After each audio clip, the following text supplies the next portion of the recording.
Đợi chom trong không? Chom mà trông á.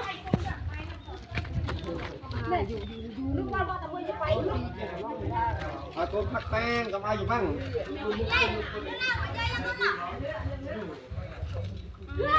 Kiếm chẳng cả.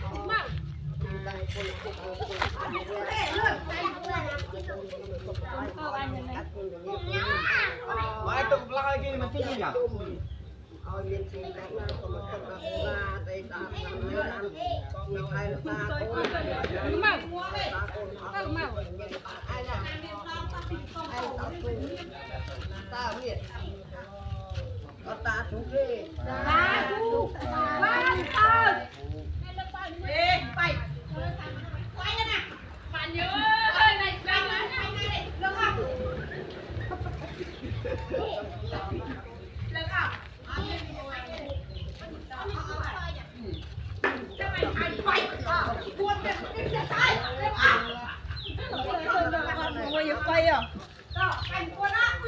Ô, cái tôi câu ấy, cái tôi.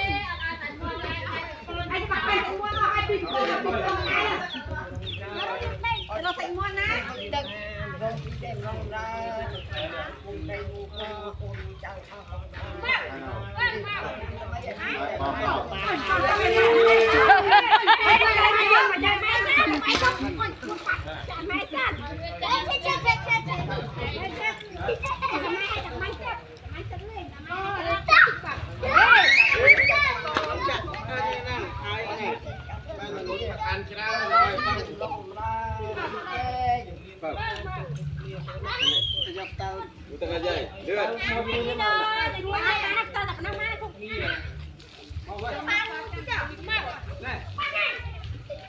Ở đó tức đến lên đây.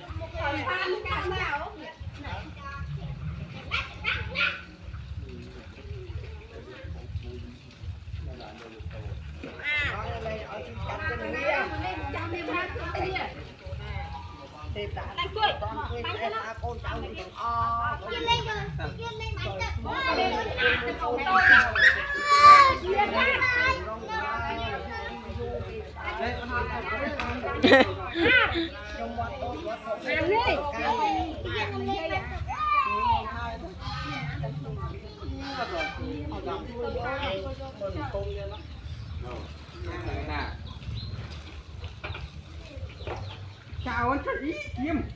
Mày kia đấy rồi nè. Bày phong rồi đấy, mới.